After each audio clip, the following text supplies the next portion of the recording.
Welcome to another edition of Ushatrutyang Getron. Today in studio, to my right is Katie J. Starring. To my left is her husband, Gabriel Starring. Two individuals who just returned from Armenia.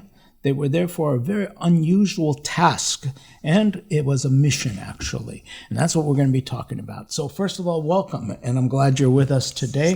Thank you, Father V. An honor. We want to find out, you're with the iACT, and we want to discover what iACT is, iActivism is, and share with us the bigger story. So if we can we start off from the very, very beginning? Because our relationship, we go back about almost 20 years. Almost 20 years, and it was a very special time because I was realizing, as a survivor of genocide, my parents having gone through that, I realized that we had to do something for other people going through genocide. And all of a sudden I hear about you. You were out on the field, and maybe if we can start from there. What was going on with you back then? Yeah, so for me, I'm a Mexican, not a survivor of genocide, but I did grow up in a family that my mom just cared about others,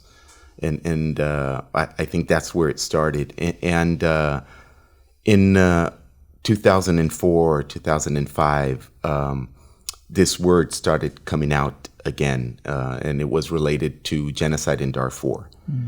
And for me, it came at a point, it was the 10th anniversary of the genocide in Rwanda. And I'm old enough, as you can see from the gray, that when Rwanda was happening, I was an adult. I was seeing it on the news. I was reading the paper about this horrible event in our history where 800,000 people were massacred in 100 days. And thinking back to those days, I would just see it and go, that's too ugly. Mm-hmm. It's far. It's not connected to me. There's nothing I can do. So it was all these, negatives of what I couldn't do. So I did nothing when Rwanda was happening. And then 10 years later, I start seeing Darfur in the news. At that point, I'm a father already. I'm working as a counselor for abused children and their families. So it hit me in a different way where I said, okay, I have no excuse. I just have to do something. Mm-hmm. And I thought I'd jump and do a little online activism, send maybe a little donation and continue with my life. But as I started to read the accounts of the Darfur genocide, I just every day said, what else can I do? So I started with what can I do, not what I cannot do. Mm-hmm. Probably in the first few months, I met up with you and with the Armenians. And what was beautiful is the connection that Armenians were making to their own genocide and saying, we went through that, now we have to act. And we just kept bumped into each other at every, activism action, planning. And it was always that positive thing, okay, what can we do? And we would just do whatever we could. And that's when I jumped in fully and said, okay, we have to make it personal. And from that was my first visit to Darfur refugee camps on the Chad-Sudan border. So just to review, because it is one of those, it's the similarities between the Darfur and Armenian genocide, the genocide in Darfur and the one that took place in Armenia, are striking, not in so much as the events that took place, but the reaction of the world. It's basically a forgotten. Nobody was talking about Darfur back in 2003, 2004, 2005. I think it was your first visit there, right? Right. Yeah. And nobody even knew where Darfur was. And it just reminded me of like the Armenian genocide. Who knows where Armenia is? And there you were doing that. And then what you did is you put together these camps for people, because I think that's the other part of it. It's not just that something's happening over there, something's not happening here. Right. So you made Camp Darfur available for people. Can you tell us about that? Maybe a little. Yeah, and that's actually how Gabriel and I met. So I started my activism in Portland, Oregon. I was a student at Portland State University, and Ruth Messenger from the American Jewish World Service came to visit.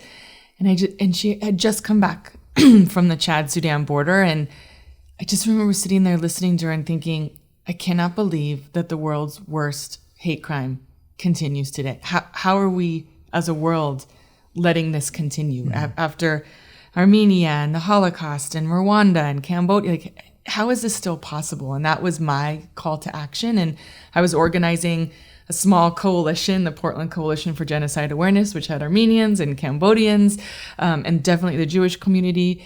And we were doing an event, and somebody kept saying, this guy, Gabriel from LA, he has these tents, he has this exhibit, we should bring him. And I sort of said, okay, just have them shipped to my house. And we were on email, and we did the first Camp Darfur that was in Portland. And it was, it placed Darfur in historical context along all the other promises, our failed promises of never again. So you can walk through Armenia and the Holocaust and Rwanda and Bosnia, Cambodia, and see the impact of the world looking the other way, and then get to the Darfur tent, and it's pictures of beautiful children and the people that we can act for today in order to make sure that they have a future. And that was one of our first exhibits. And afterwards, the organizers of a particular event went out to dinner, and I had my colleagues convinced Gabriel that he should hire me. And and Gabriel's response was, well, if you can raise your own salary, you can definitely join my team. Sounds like our church, right? Yeah, so she started as a volunteer, and it took her a while to find a salary. Yeah. Well, that's let's just for the sake of our listeners, just so they know, Camp Darfur was an actual physical camp that was set up here in America, giving people an opportunity to walk through the camp. Yeah, what you might expect in a refugee camp. Yeah, and it was just going to be one event here in LA in 2006, and you took on the Armenia tent, and it is different tents, like refugee tents, like I was seeing in the camps that I was visiting. So to represent displacement and that type of suffering, the loss of home.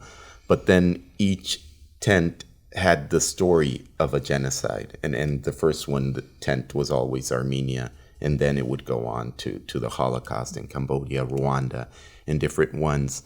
And it was for a person to visit it, to go through it, but then step back and see the connection, see how we just have failed.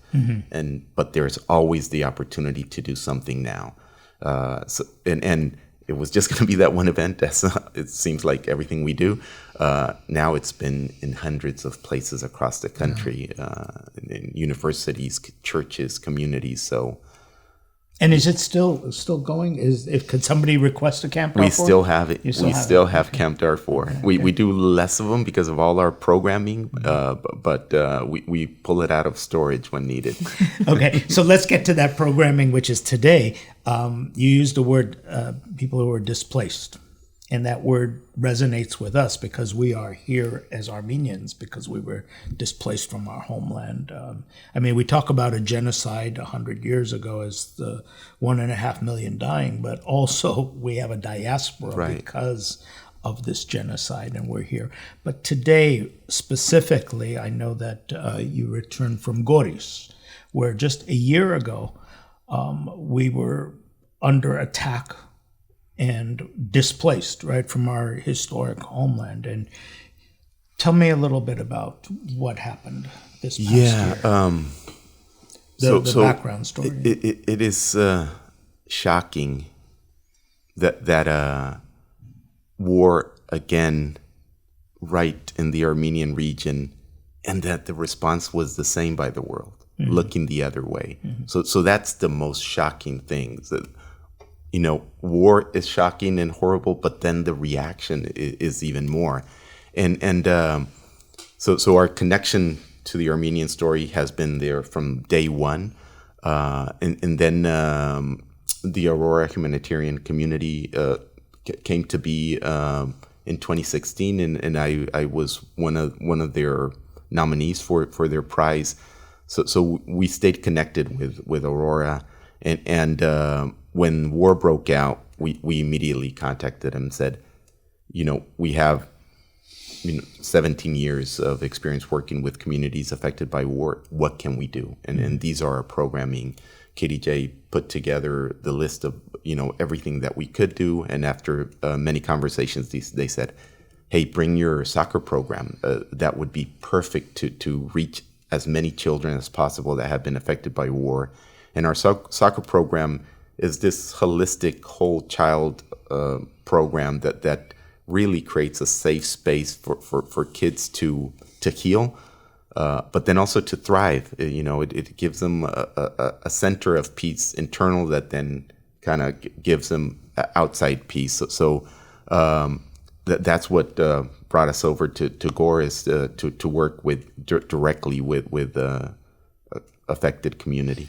So can we back up a little bit? The displaced community. Where was this program tested? It was tested in Chad, right? Yeah. And maybe if we could back up to those so refugee camps. All of our programming originally started in Eastern Chad with the Darfur community at their request. We were activists. We started as activists, and our model of advocacy and activism is really connecting globally people and calling them into action. So when it was advocacy, it was human rights experts and everyday people calling them members of Congress, and it was members of Congress and connecting them and creating a relationship with the Darfur refugee community. And so when the community began asking for programs, early learning, preschool programs, a sports program, a football, soccer program to engage their young kids before they were in their teenage years, to kind of keep them in the camp, but also have a place for them to be kids again. We just did the same. We took the same model. How can we, there's global experts in all of these things, in psychosocial help, in mindfulness, in football, in early learning, in trauma recovery, all of these things. How can we connect them with the Darfuri refugee community and co-create programs that meet the needs of the refugee community still living in Eastern Chad? And that's how Little Ripples, our early learning program, started. And that's how Refugees United Soccer Academy started as well. And so we have frameworks that are then co-created, co-completed by the community, the displaced community that we work with. So Little Ripples, when you say Little Ripples, it's actually a program. It's a early learning program in Eastern Chad. It's in homes. We call them Little Ripples ponds because they're like scattered around the camp. And they're they have host families hosted in their family area. It has a small area that is shaded, protects them from some of the elements. It has latrines, a spot for the host mother and a neighbor to cook a daily nutritious meal, and then 2 teachers who are paid and employed by iACT come every day and engage around 45, 50 kids in play, really, in social and emotional skills and play, which is really, really important. So this program that you have that takes place in these refugee camps, you now pick it up and take it to Armenia. Yeah, and what was amazing is that Eastern Chad is one of the most remote, harshest, forgotten places on earth, and we co-created these programs with that community, and then they started to get attention. We started to win awards. Now we've been contracted by UNICEF to inform countrywide early childhood curriculum. So we worked with Ethiopia, Malawi, Zambia, the Kingdom of Lesotho to inform their national curriculum on early learning. So it's just very rewarding to see that this little program that started in a refugee camp now is informing nations, and that same knowledge and expertise is what we brought over to the border, Armenia and Artsakh. So you get into Armenia and you've given a bunch of kids, or what happened? No, it was actually coaches. Okay. So we worked with a partner organization, Goals, Girls of Armenia Leadership Soccer. And they pulled their coaches from areas that were impacted or had displaced community members from inside Artsakh who had come across the border and were in their communities. We pulled them all together and we did a 5-day training 3.5 days on the field. We would do a morning session, then we would have lunch and do a sort of a classroom session on the values of the program, peace, helping, and sharing, strength-based coaching, mindfulness, and then we would go back in the afternoon and do another 2-hour session on the field. Our training sessions are all, they have an adult learning model, so it's experiential. So the folks are learning the information by practicing and by experiencing it themselves. So we would run the academy sessions exactly how we would want the Refugees United Soccer Academy session to run by the coaches that we selected at the end. So we went in thinking we want to pick the best possible coaches who can reach as many children who've been impacted by the war as possible. So keeping an open mind, not knowing exactly the number, but which personalities surface, who's there to play but is also joyful, is paying attention, can see the big picture of how important social emotional learning and mindfulness can be woven in with the sport of football. And then who's just a joy to be with. And then on the last day we had kids and we got to see them interact with kids themselves. And then we chose 3 coaches. So we have 3 academy coaches that, again, we really strongly believe in paying a living wage. So they are paid and hired coaches. And they've been running academy sessions with children, both in Goris, in a neighboring village, Tesh, and then going inside ArtSoc. And then sometimes some coaches from ArtSoc bring kids to Goris.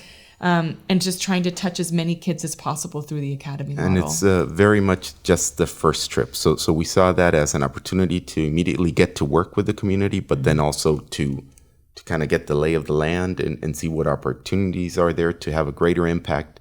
And we feel really good about the impact we can have together with the people of Armenia and ArtSoc. It's something that you can wrap your mind around. The numbers are, reachable. So we see this as an initial 3-year investment of our resources and just getting in there and making sure that every family that was affected by the war does not feel the way that Darfuris felt and the way that all these other communities have felt forgotten. That they know, hey, there's people that care about us, and again, that kids are not just surviving, but that they can thrive. It just should not be that children go through that trauma, and then that wound just stays with them. I think on that same note, we talk, the media talks a lot, or people like myself who has my family has not experienced genocide, we talk about this idea that people are resilient and they've lived through things. I think what iACT wants to do is offer the tools for children and coaches and teachers and parents to build resilience in themselves, not because they've gone through something horrible, right? We should be acting before war happens, before violence happens. And when it happens and before it happens, is there a way where we can help heal some of the wounds in ourselves and build personal resilience so that we can continue to live with purpose? I think, the media a lot likes to say, look at the Armenians, look how resilient. You've lived through it's a romanticized version of resilience. And instead, I want kids to go and play and score goals and say, look how powerful I am. And that's the source of resilience, right? The source of resilience is being in company with other kids, being able to feel a heightened sense of like anxiety and being like, oh, I can breathe. I have my breath. I have control of it. Let me just, I'm here.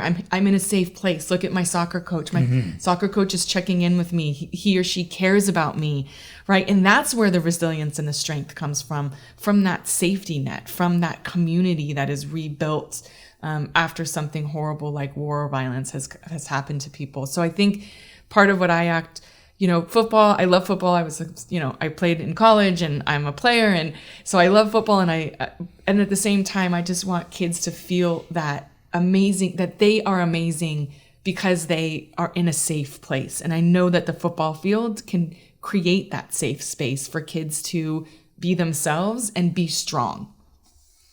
Can I ask something that I'm sure that people are thinking about? You're going to Armenia, and we know we are very familiar with Armenia. And you're a woman. You're teaching coaches. Yeah. Are you everybody just accepted? That's fine. Yeah, I mean, I think in some parts of the world, and maybe in Armenia, they sort of looked at me and said, well, what can this lady teach me? Mm-hmm. And I think the combination of the way in which we approach the academy is very different. And then I think I was able to back it up with actual soccer skills. So we're going to do this, and I can offer some very, concrete soccer skill oriented feedback. And I can say, we're not just about the sport, right? We're not just about that one child being able to pass perfectly. We're also about supporting them in a different way with positive reinforcement. And I think just the more, I'm also very loud and straightforward, so I think that helps. She was a tough player. She is. So I think some of that came through. But yeah, there was a little bit of, the first meetings, some of the men, were, not as old as me. One was older, but decades of coaching. And yeah, you could see that, like, what is she going to teach me? And then what is this mindfulness thing? So you could see the men kind of, the women were a little bit more there, and they were players too, with experience. So that, it wasn't like in Eastern Chad where women had never played. So that was great. But day one, by the second session, they were already starting to smile. They were kind of getting the groove of it. And then at the end, one of the men that started the most serious of them all, we had our kind of closing circle, and we're saying, what was this experience like for you? And one of them said, what? I started angry. Like, I started in that first circle and all this, and I just felt angry. Why am I here? And then I just got it, and I've enjoyed it so much. And from that second session, all day, he had a smile on his face every single moment. Every time you would look at him, he was the most joyful guy. So that was great to see that they did get it. And if they could feel that, I know that they can imagine what it does for a child that might, come in with some anxiety and some of the trauma that is left over from displacement. Sure. So you actually saw a transformation.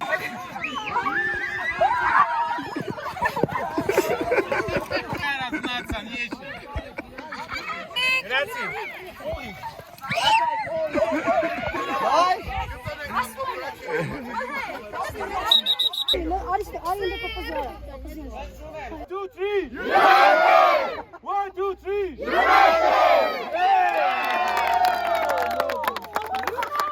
I appreciate you telling us about all of this, but now I think you saw a transformation over there. I think you're going to see a transformation over here. People want to know, how can they get involved? How can they learn more about you? How can they participate in this really, really important? That's what iACT is all about. We have a tiny staff here in the United States and in California, but our model works because it is this culture of participation where anybody can jump in and say, this is who I am, this is what I have, how can I help? And we find ways that, teachers, football coaches, players,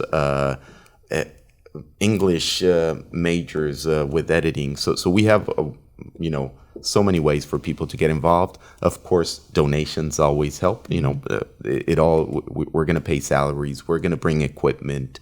We see this as a long-term investment. We want to bring little ripples out there. We think that it is so important to offer those early ages an opportunity. It's 90% of brain development happens during that time. If they experience trauma, that's going to stay with them. So that we have to address also. So we're going to be going back as soon as we can, and people can go to our website, iact.ngo, and connect with us. Okay. Yeah, so I think the other thing that I want to offer up is that when we will be returning to Armenia soon, we're trying to figure out if we'll do that in the winter time, which we're from California, so I'm like a little bit nervous about how much snow will be there. But What we've seen in some of the other communities that we've been in is that the personal messages are so meaningful. Yeah. So if you're part of a community and you want to send messages, so these can be handwritten messages from children to children. They can be, messages of support to the soccer coaches. It can be written. It can be a signed soccer ball from your team to, one of the academies where they get to pick it up and say, oh my gosh, look at my peer living in Glendale or Burbank or somewhere in the United States. They know me, they see me, I'm accompanied, I'm not abandoned. So those messages, again, it can be on a piece of paper, it can be on a soccer ball, it can be in the form of a video. We could compile a whole bunch of videos, of people sending messages. I think, Gabe went back to Chad in late May and June, and we hadn't been since before COVID. And they have been able to, because we leave no foreign staff on the ground. So they're able to sort of start and stop programs as it's safe during COVID at this moment. But what they asked Gabriel was, what more can we do? And the most meaningful thing that you've done is come back. So we do want also, again, Gabriel, yes, so donations are important. We have t-shirts and soccer balls and, all of the things to raise money. And we want to pay salaries of our coaches and just communicating and accompanying the folks in Armenia who've been impacted by the war is also important. So we have the most amazing 3 coaches right now, and we think we can do it 10 times what we're doing right now. But Sergey, Nelly, Anush, every day they're sending us pictures and videos of the work they're doing. They're reaching hundreds of kids. We can reach thousands. So we're going to be able, if we go to the website, we'll be able to see these pictures, these videos. Yeah. I was just reminded that, it was maybe about 10 years ago, we made a video that you took with you to the refugee camp in Chad. It was Armenians here saying, don't give up. And it was a beautiful video, not because we sent it, but what you brought back to us. It was a video of them watching. Yeah. Watching me, watching you. It's like, wow. It was like transformative in many respects. Sure, we thought we were doing them a favor, but we were the ones who got the blessing at watching their reaction to that. Yeah, the connection. Yeah. The connection. Again, people that go through this feel alone because in many ways they are. People do not act to protect them. But then when they find out that someone cares and they get to meet them and see them and know that they're being seen, that's transformational. Food is important, water, shelter, but this connection is just another essential need for a human. I also think that it's the only way that we're going to break the cycle of violence that is endemic in refugee communities. If we can continue to be engaged and to accompany and to listen and to participate, then we're more likely to act to stop the next genocide. Yeah, in 2 weeks we're heading out to the Central African Republic, another tiny place. There's this beautiful country in the center of Africa that nobody knows about, and they go through cycles of the most horrific genocidal violence. The country explodes. It's one of the most dangerous places on earth right now. And yet people just, it's hard to be connected with all of it, but that's the places that we want to find and that we want to be in. Sure. Wish you the best from all of us. I want to just share with our listeners right now that we'll flash the website on your screen. Make sure you check them out. You're watching Ushatrutyan Getran. We talk all the time about church, about what's going on. It's about not just something place that you limit your faith on Sundays, but every single day living out that faith. And today you see some examples of people who are out there who are risking it, who are sacrificing. That's a big word these days because it's always put in some kind of context of religiosity rather than practicality. These are people who are sacrificing, giving of themselves, and I just can't emphasize enough how important it is for all of us to feel what they're going through. We have a beautiful expression in Armenian called tsavetanem, let me understand your pain. It literally means let me walk in your shoes. Let me be that person who could take and understand your pain. Thank you for understanding our pain. Thank you for everything you've done. And on behalf of everybody, I want to wish you all the best. Any parting shots? Well, Father V, you've been walking the walk from day one, and I always remember that you've always said that when you saw us going to the refugee camps and visiting people there, that it was as if seeing us visiting your grandmother, and that stayed with me, and that connection and that sense of responsibility beyond your own community for me has been inspiring. So I just look forward to walking with you. Sounds good. I look forward to it too. Thank you so much for being here. By the way, I went to an incredible fundraiser Saturday for them. I'm going to make a shameless plug without any problem. Beautiful t-shirts, soccer ball. I got the soccer ball. It's got that beautiful pomegranate on it, and if you want it, it's all at their website. Okay, so please check it out. Thank you so much for being out here. Thank you so much, Father Vasquez.